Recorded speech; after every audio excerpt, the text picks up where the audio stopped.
So hey guys, কি অবস্থা সবার? কেমন আছেন আপনারা? আশা করছি প্রত্যেকেই বেশ ভালো রয়েছেন। তো বর্তমান সময়ে এইরকম স্ট্যাটাস ভিডিও কিন্তু বেস্ট ট্রেন্ডিং একটি ভিডিও। টিকটকে বর্তমান সময়ে এইরকম স্ট্যাটাস ভিডিও কিন্তু সব থেকে বেশি ভাইরাল হয়েছে, 3D জুমিং স্ট্যাটাস ভিডিও। তো এরকম 3D জুমিং স্ট্যাটাস ভিডিও আপনি আপনার মন মতো স্ট্যাটাস দিয়ে কিভাবে তৈরি করবেন সেটার সম্পূর্ণ প্রসেস কিন্তু আমি আজকের ভিডিওতে আপনাদেরকে দেখিয়ে দেবো। তাই ভিডিওটি না টেনে সম্পূর্ণ দেখবেন। আর ভিডিওটি শুরু করার আগে আপনাদের কাছে ছোট্ট একটা রিকোয়েস্ট থাকবে, যদি চ্যানেলে নতুন হয়ে থাকেন প্লিজ চ্যানেলটিকে সাবস্ক্রাইব করে দেবেন।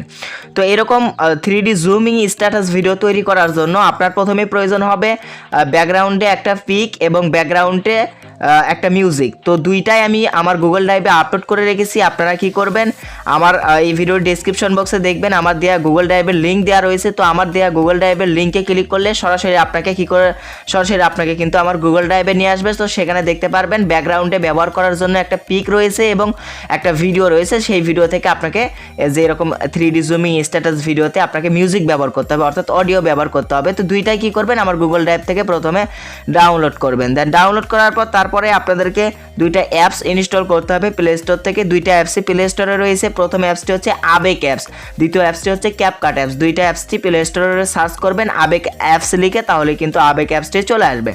তো অবশ্যই কী করবেন, প্রথমে আপনাদেরকে আবেগ অ্যাপসটি ওপেন করে দিতে হবে। যখন আপনি আবেগ অ্যাপসটি ওপেন করবেন তখন আপনার মোবাইল ডাটাটি বন্ধ রাখবেন, কেননা যখন আবেগ অ্যাপসটি মোবাইল ডাটা অন রেখে যদি আপনি আবেগ অ্যাপসটি ওপেন করেন তাহলে আপনার এই আবেগ অ্যাপসে প্রচুর পরিমাণে অ্যাড আসে। যার সুবিধার্থে আমি বলছি আপনি যখন আবেগ অ্যাপসটি ওপেন করবেন তখন মোবাইল ডাটাটি বন্ধ রাখবেন। তো আবেগ অ্যাপসটি ওপেন করার পর এখানে গ্যালারি নামে একটি অপশন পাবেন। প্রথমেই এইটার উপর ট্যাপ করে দেবেন, এখানেও গ্যালারিতে ক্লিক করে দেবেন। দেন ক্লিক করার পর আমার গুগল ড্রাইভ থেকে যে ব্যাকগ্রাউন্ডে ব্যবহার করার জন্য যে পিক্সটি আপনি ডাউনলোড করেছেন আমার গুগল ড্রাইভ থেকে, তো সেই পিক্সটি এই যে গ্যালারি থেকে সিলেক্ট করে দেবেন। দেখেন এই যে এইরকম পিক্স কিন্তু আমার গুগল ড্রাইভে আমি আপলোড করে রেখেছি। অবশ্যই আমার এই ভিডিও ডেসক্রিপশন বক্সে গুগল ড্রাইভের লিঙ্ক দেওয়া রয়েছে, ওই লিঙ্ককে ক্লিক করে এই পিক্সটি অবশ্যই ডাউনলোড করে নেবেন। ডাউনলোড করে নেওয়ার পর গ্যালারি থেকে সিলেক্ট করে দেবেন। সিলেক্ট করে দেওয়ার পর এখানে কি করবেন, আপনি ডানে ক্লিক করে দেবেন। ডানে ক্লিক করে দেওয়ার পর অল্প কিছুক্ষণ এখানে ওয়েট করতে হবে। তো কিছুক্ষণ এখানে লোডিং হচ্ছে, লোডিং হওয়ার জন্য ওয়েট করবেন। দেন ওয়েট করার পর এখন আপনাকে যে কাজটি করতে হবে, আপনাকে আগে ভাবতে হবে আপনি কি স্ট্যাটাস ভিডিও এখানে দিতে, কি স্ট্যাটাস লেখা এখানে দিতে চাচ্ছেন, কি স্ট্যাটাস এখানে লিখতে চাচ্ছেন। সো গাইস, আপনি কি স্ট্যাটাস এখানে লিখতে চাচ্ছেন সেটা এখানে লিখবেন। সো আমি আমার স্ট্যাটাসটি আমি লিখে দিচ্ছি, আমি এখানে কপি করে রেখেছি। দেখেন আপনি একটা স্ট্যাটাস লিখবেন, সেই স্ট্যাটাসের কিন্তু কয়েকটি লাইন থাকবে অবশ্যই। দেখেন আমার স্ট্যাটাসটি পৃথিবীতে যদি কঠিন বলে কিছু থাকে তাহলে সেইটা হলো মানুষ চেনা। সরি, এখানে বলেছেন আমি কপি করেছি, এখানে হবে মানুষ চেনা। তো দেখেন এখানে 4টি লাইন রয়েছে, পৃথিবীতে যদি কঠিন বলে কিছু থাকে তাহলে সেটা হলো মানুষ চেনা। এখানে কয়টি রয়েছে, 1 2 3 4টি লাইন রয়েছে। তো 4টি ফটোতেই কিন্তু প্রত্যেকটি লাইন কি ব্যবহার করতে হবে। তো প্রথমে আমি ব্যবহার করব পৃথিবীতে যদি কঠিন। তো এটা আমি কি করলাম, এখান থেকে কপি করে নিলাম, এটা প্রথম ফটোতে ব্যবহার করলাম। তো এখান থেকে আমি কপি করে নিলাম। তো এখানে কোনো স্ট্যাটাস লেখার জন্য আপনারা কী করবেন, এই যে এখানে লিখুন। সো এটার উপর দুইবার নখ দিয়ে ট্যাপ করে দেবেন, তাহলে লেখার অপশনটি চলে আসবে। সো আবারও দুইবার ট্যাপ করবেন, তাহলে লেখার অপশনটি চলে আসবে। সো আমি প্রথম লাইনটি লিখলাম পৃথিবীতে যদি কঠিন, এটা লিখে কি করলাম, এখানে টিক মার্ক দিয়ে দিলাম। দেখেন সো এখন আপনার স্ট্যাটাসের প্রথম লাইনটি লেখা হয়ে গেলে এখন এই লেখাটার কিন্তু কালার চেঞ্জ করতে হবে বা ব্যাকগ্রাউন্ড কালার চেঞ্জ করতে হবে, ফন্ট চেঞ্জ করতে হবে। প্রথমে আপনি কি করবেন, ফন্ট চেঞ্জ করে নেবেন। সেটা করার জন্য নিচে দেখতে পারবেন এই যে ফন্ট নামে একটি অপশন রয়েছে, এই যে ফন্ট নামে একটি অপশন রয়েছে। তো এই ফন্ট নামে এই অপশনটিতে ক্লিক করে দেবেন। দেন ক্লিক করার পর যে ফন্টটি আপনার মনে হচ্ছে এই ফন্টটি ভালো, যে ফন্টটি মানে ভালো হবে, আপনার মনের মতো হবে, সেই ফন্টটি আপনার স্ট্যাটাস অনুযায়ী কিন্তু আপনি ব্যবহার করবেন। সো আমি আমার দেখি দেখা যাক কোন ফন্টটি ব্যবহার করব। এখানে কিন্তু বাংলা সব ফন্টই কিন্তু এখানে দেওয়া রয়েছে, বাংলা ফন্ট কিন্তু এখানে দেওয়া রয়েছে, কোনো জায়গা থেকে অ্যাড করতে হবে না, ডাউনলোড করতে হবে না, এখানে কিন্তু দেওয়াই রয়েছে। তো আমি এই ফন্টটি ব্যবহার করলাম, আপনাদের মন মতো ফন্ট কিন্তু আপনারা ব্যবহার করতে পারবেন। সো ব্যবহার করা হয়ে গেলে এখন আমি এই লেখাটার ব্যাকগ্রাউন্ডটি আমি চেঞ্জ করব। তো সেটা করার জন্য নিচেই দেখতে পারবেন ব্যাকগ্রাউন্ড নামে একটি অপশন রয়েছে, ব্যাকগ্রাউন্ডে ক্লিক করবেন। ক্লিক করার পরে এই যে এটা অন করে দিবেন, দিলেই এখানে কিন্তু ব্যাকগ্রাউন্ডের কালারটি চেঞ্জ হয়ে যাবে। সো আপনি ব্যাকগ্রাউন্ডের কালার যদি মানে এখানে আমি কালো দিয়েছি, এখানে যদি আপনি অন্য কোনো কালার দিতে চান তো এই যে এখানে এগুলো টানবেন, টানার পরে এখানে কিন্তু অনেক কালার দেখতে পারবেন। আমি যেহেতু কালো কালার দেবো এই জন্য আমি কোনো কালার চেঞ্জ করব না। সো তারপরে আপনারা সবার নিচে দেখতে পারবেন কর্নার রিডিউস নামে একটি অপশন রয়েছে, এটা যদি নখ দিয়ে না আনেন তাহলে কিন্তু এই যে লেখাটার আশেপাশে কিন্তু লেয়ারটা কিন্তু গোল হয়ে যাবে। তো এখানে মোটামুটি কাজ আমার শেষ। তো এখন আমি যে কাজটি করব সেটা হচ্ছে আমার যে লেখাটা আমি লিখেছি এটার কালারটি আমি কি করব, চেঞ্জ করব। তো এটার কালার চেঞ্জ করার জন্য আপনাদেরকে কি করতে হবে, এই যে এখানে টেক্সট নামে একটি অপশন রয়েছে এটার উপর ট্যাপ করে দিতে হবে। এটার উপর ট্যাপ করে দিলে এখানে টেক্সট সাইজ রয়েছে। তো আপনার লেখার সাইজটি যদি আপনি একটু বড় করতে চান তাহলে আপনি বড় করে নিতে পারবেন। সো এটা নখ দিয়ে এইদিকে দিলে বড় হবে, এইদিকে দিলে ছোট হবে। তো আপনার যেটুকু প্রয়োজন অনুযায়ী কিন্তু আপনি দিয়ে দিবেন। সো দেওয়ার পর এখানে টেক্সটের কালারটি আমি চেঞ্জ করতে চাচ্ছি। সো আপনার যদি চেঞ্জ করা লাগে তাহলে এখানে দেখতে পারবেন টেক্সট কালার রয়েছে। তো এটার উপর ট্যাপ করে দেবেন। দেওয়ার পর আমি এখানে আপনি যে কোনো কালার ব্যবহার করতে পারেন। আমি এখানে হলুদ কালার ব্যবহার করবো, যার কারণে আমি হলুদ কালার এখান থেকে সিলেক্ট করে দিলাম। সো এখানে আমি হলুদ কালার ব্যবহার করবো, এই জন্য আমি হলুদ কালার এখান থেকে সিলেক্ট করে দিলাম। দেখেন আমার কালারটি কিন্তু সিলেক্ট হয়ে গেছে। তো এখানে কিন্তু মোটামুটি কাজ শেষ। প্রথম লাইনের স্ট্যাটাসের জন্য প্রথম ফটো কিন্তু আমাদের এডিট শেষ। তো এখান থেকে কি করবেন, প্রথম ফটোটি এখান থেকে সেভ করে নেবেন। ওকে, প্রথম ফটোটি এখান থেকে সেভ করে নেবেন।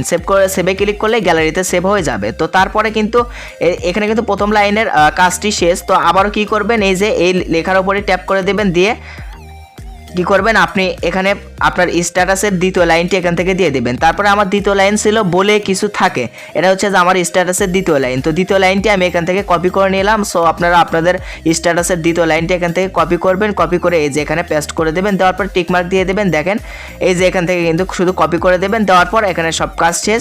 তো এই টেক্সটটা যদি আপনি বড় করতে চান তাহলে আপনি করতে পারবেন, করে দেবেন। দেওয়ার পর এখানে কি করবেন, আবারও সেভ করে নেবেন। এটা হচ্ছে দ্বিতীয় নাম্বার ফটো, সেভ করে নেবেন। সো আপনার স্ট্যাটাসটি যে কয়টি লাইনের হবে সে কয়টি ফটোই কিন্তু আপনাকে তৈরি করে নিতে হবে। সো আমার স্ট্যাটাস যেহেতু 4টি লাইনের, আমি 4টি লাইন এখান থেকে তৈরি করে নিচ্ছি। দেখেন, সো আপনারা এইভাবে তৈরি করে নেবেন।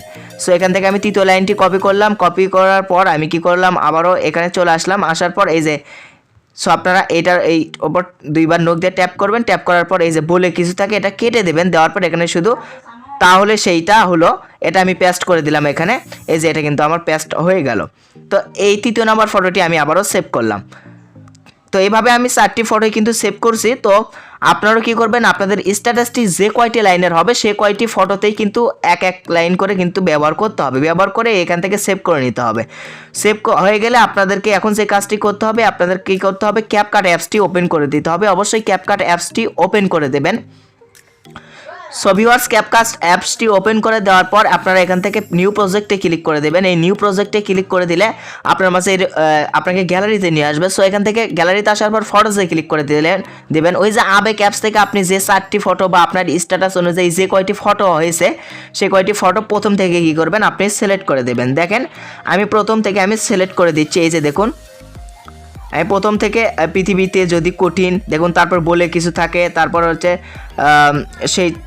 তাহলে সেইটা হলো, এটা আমি সিলেক্ট করে দিলাম। তাহলে তারপরে হচ্ছে যে সেটা হলো মানুষ চেনে। আমি 4টি স্ট্যাটাসের লাইন ছিল আমার 4টি, যে জন্য 4টি ফটো আমার হয়েছে। তো 4টি ফটো এখান থেকে আমি সিলেক্ট করে দিলাম। সো এখন আপনাকে যে কাজটি করতে হবে, আপনারা ফটোগুলো যদি জুম করে নেওয়ার প্রয়োজন হয় অবশ্যই জুম করে নেবেন। আপনাদের যদি জুম করে নেওয়ার প্রয়োজন, আর যদি প্রয়োজন না হয় তাহলে কোনো দরকার নেই। তো এখন আপনাকে যে কাজটি করতে হবে সেটা হচ্ছে যে, সো গাইস এখন যে কাজটি আপনাকে করতে হবে সেটা হচ্ছে যে, এই যে এখানে আপনার ব্যাকগ্রাউন্ডে যে মিউজিকটি ব্যবহার করবেন, সেই মিউজিকটি ব্যবহার করার জন্য এখানে কি করবেন, এই যে অ্যাড অডিওতে ক্লিক করবেন। অ্যাড অডিওতে ক্লিক করার পর এখানে কয়েকটি অপশন দেখতে পারবেন। তারপরে এক্সট্রাক্টেড নামে একটি অপশন দেখতে পারবেন, এটার উপর ক্লিক করে দেবেন। এটার উপর ক্লিক করার পর আপনাকে গ্যালারিতে নিয়ে আসবে। সো আমার গুগল ড্রাইভ থেকে যে আমার গুগল ড্রাইভ থেকে 10 সেকেন্ডের যে ভিডিওটি আপনি ডাউনলোড করেছেন, তো সেই ভিডিওটি গ্যালারি থেকে সিলেক্ট করে দেবেন। সেই ভিডিওর অডিও এখানে আপনি নিয়ে নেবে। দেখেন অডিওটা কিন্তু এখান থেকে আমার সিলেক্ট হয়ে গেছে। তো আপনারা কিন্তু সিলেক্ট করে নেবেন এবং এই অডিও অনুযায়ী কিন্তু এগুলো ফটোর ডিউরেশন হালকা করে কমে দেবেন।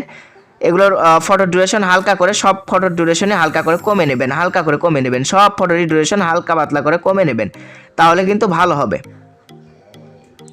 সো গাইস এখন যে কাজটি করতে হবে, আপনি গ্যালারি থেকে যে কয়টি ফটো সিলেক্ট করে দিয়েছেন তো প্রথম ফটোতে ক্লিক করে দেবেন। সো প্রথম ফটোতে ক্লিক করে দেওয়ার পর এখানে যে কাজটি করতে হবে, এখানে আজকে কোনো অ্যানিমেশন ব্যবহার করতে বলবো না। আজকে নিচে আপনারা দেখতে পারবেন এখানে কিছু টুলস রয়েছে। এই যে এখানে দেখতে পারবেন, আপনি এখানে স্টাইল নামে একটি অপশন দেখতে পারবেন। এই যে স্টাইল নামে একটি অপশন দেখতে পারবেন, স্টাইল অপশনে ক্লিক করে দেবেন। দেন স্টাইল অপশনে ক্লিক করে দেওয়ার পর আপনাদের মাঝে এরকম একটি ইন্টারফেস চলে আসবে। সো এখান থেকে যে ইফেক্ট বলেন বা যে অ্যানিমেশন বলেন সেটা হচ্ছে যে এই যে 3D জুম প্রো নামে একটি এফেক্ট বা অ্যানিমেশন রয়েছে। তো এটা কিন্তু আপনাকে ব্যবহার করতে হবে, মানে আপনি গ্যালারি থেকে যে কয়টি ফটো সিলেক্ট করবেন প্রত্যেকটি ফটোতেই এই যে 3D জুম প্রো এটা কিন্তু ব্যবহার করতে হবে। তো এটা ব্যবহার করার জন্য অবশ্যই মোবাইল ডাটাটি অন রাখতে হবে আপনাকে। তো অবশ্যই মোবাইল ডাটাটি অন রাখবেন।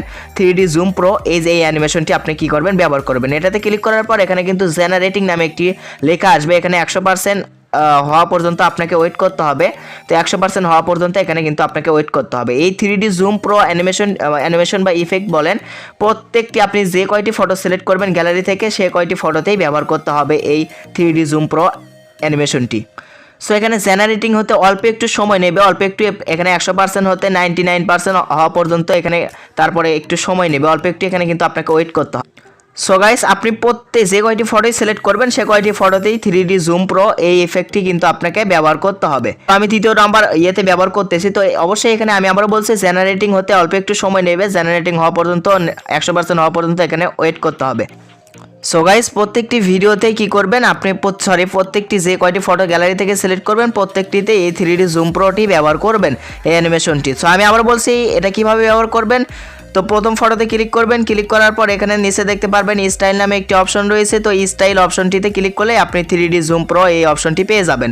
তো এটা কি করবেন আপনি প্রত্যেকটি ফটোতেই কিন্তু ব্যবহার করবেন। সো ব্যবহার করা হয়ে গেলেই দেখেন এখানে কিন্তু এখান থেকে আপনার সব কাজটি শেষ। এখন আপনাকে এই ভিডিওটি সেভ করতে হবে। ভিডিওটি কিভাবে সেভ করবেন এখানে উপরে দেখতে পারবেন ডাউনলোড নামে একটি অপশন রয়েছে। ডাউনলোডে ক্লিক করে দিলেই ভিডিওটি আপনার গ্যালারিতে সেভ হয়ে যাবে। তো ভিডিওটি এই পর্যন্তই। আপনাদেরকে কেমন লাগলো অবশ্যই কমেন্ট করে জানাবেন। ধন্যবাদ সবাইকে এত কোনো ভিডিও দেখা।